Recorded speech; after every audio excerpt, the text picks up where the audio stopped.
just make as much stuff as I can, keep making stuff, because then I will get better every time I do it. And that's enough of a motivation for me. And I just keep moving. This podcast encourages and empowers you to create your own unique real story, develop your own unique real statement, and discover your own unique real self. The power is yours. Good morning, Jason Klamm. Previously, episode 1611 of the 12-Minute Convos podcast. It's been just 2 years, 1 month, 23 days, 12 hours, and 30 minutes since we last recorded that conversation. That was then. This is now. Jason, how are you doing today? Not too bad. Wow. I'm excellent. I'm glad I set big goals, because I think if you do not have goals, with the way and the speed time is going by, you look back and say, what did I do again? Yep. Absolutely. How has it been on your side of the woods? Fine. Just always plugging away, doing a lot of different things to see which one sticks. Yeah. How's the podcast? Oh, good. I've got a few more going now. So if that was 2 years ago, I have the same three main podcasts, but I got a few other ones, a couple that are coming up that I'm working on. So.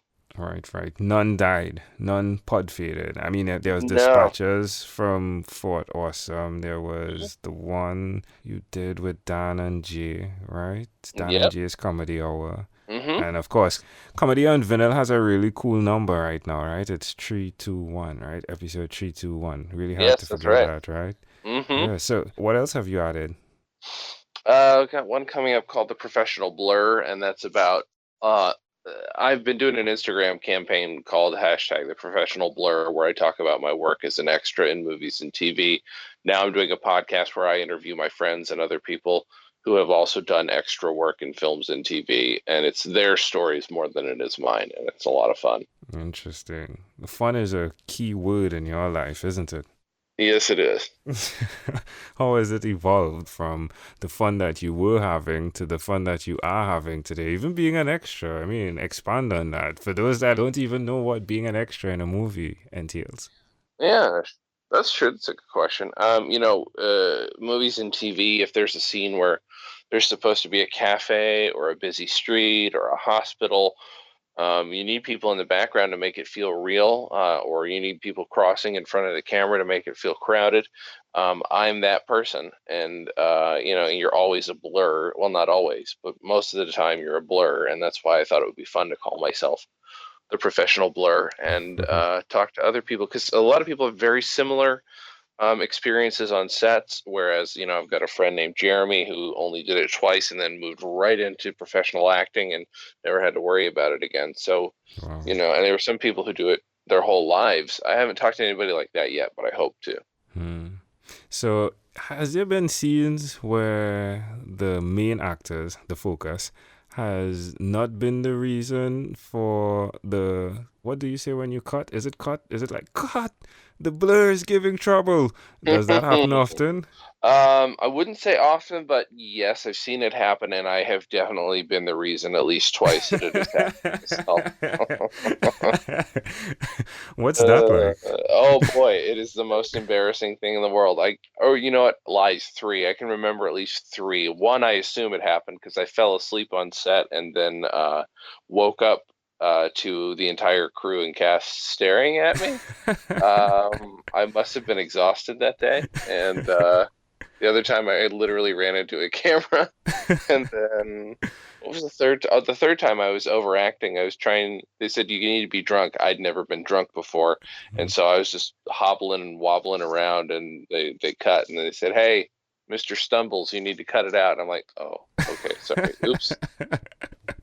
Oh boy, that's so embarrassing. It's funny. It is. Yeah. I didn't get to check out the podcast, but I can imagine what's going on there.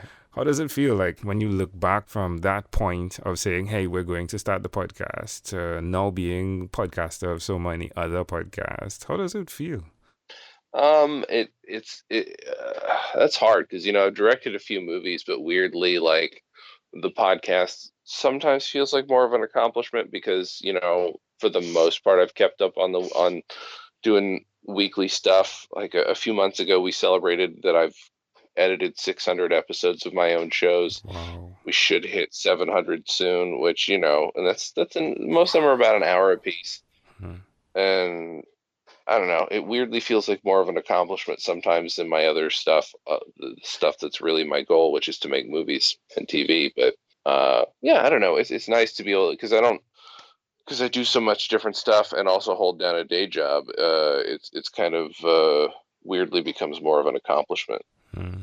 It's like one of those things again, right? With these goals, you have these goals and they're helping time, right? Some way Exactly right. actualize, right? But you said you never got drunk. You're in LA, right? You're in Mm-hmm. LA, and you said you never got drunk. Not at What that point. spurred that on?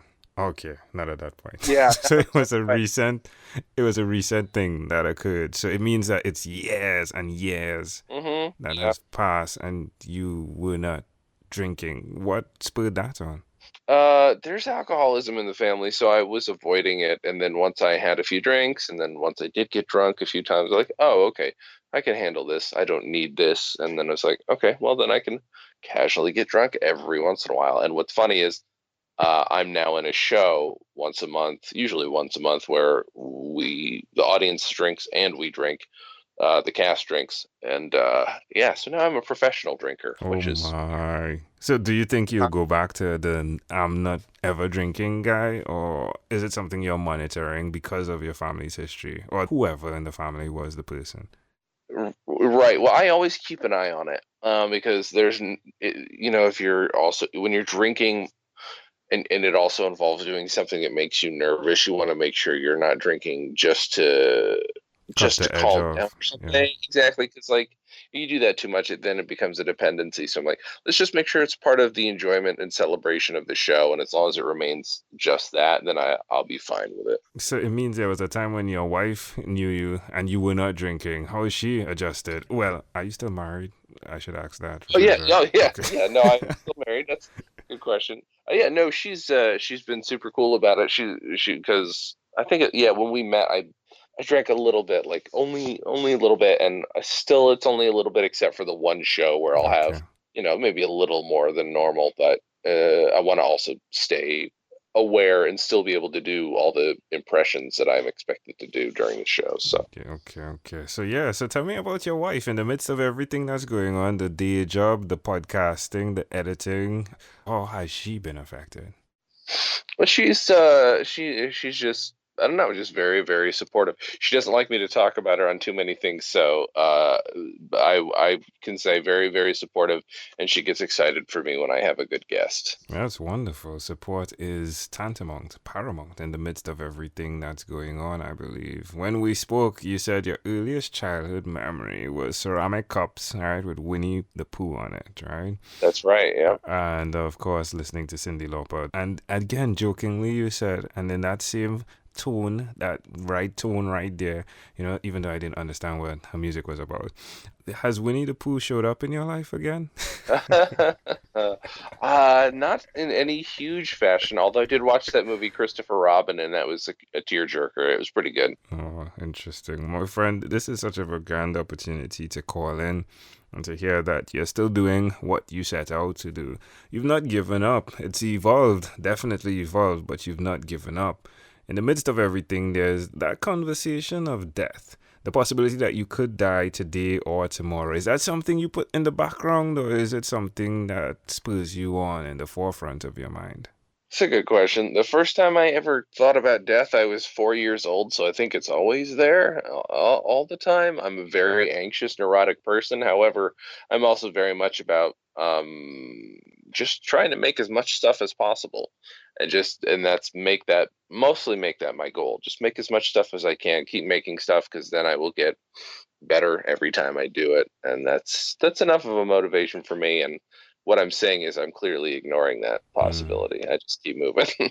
In the midst of everything, there seems to be a voice that speaks to us. Well, one voice that says, no, you shouldn't do it, and another voice that says, yeah, you should. How do you define that voice? That's a good question. I mostly have the keep going voice, and then I have the voice that says, um, "Are you sure you should?" Which is much more subtle. I feel like it's like, maybe you're not good enough, and sort of realizing that good is incredibly subjective, and that all I can do is enjoy what I'm doing and hope I'm doing my best and try very hard at it. I don't know. Yeah, that's the only difference for me. Is there like an internalization moment that occurs that's planned, or is it something that whoosh, it's like it happens, like you're doing something and randomly the voice says la la la? Yeah, it's random. It pops in a lot. And I don't think it will ever stop. It helps to remember that might always happen, which is why if you don't enjoy yourself in the moment, you're gonna screw everything up. So you just gotta enjoy it as you go. I appreciate you sharing that, Jason. This has been such of a grand opportunity, motivational and inspirational. Before we leave, is there anything else you'd like to share with our amazing audience? No, not at the time. Just check out my podcast because there's I will say they're on Comedy on Vinyl. Last year or the year before, I discovered the true identity of a long lost comic named Dick Davey, and there's some exciting developments there. So I got one podcast that's helping make comedy history. There we go. All right, my friend, Jason Klamm, folks. Thank you for being on What Is Inspired by 12-Minute Convos with Angel Jones. This podcast is produced by Pod Edits. Visit podedits.com for professional podcast publishing.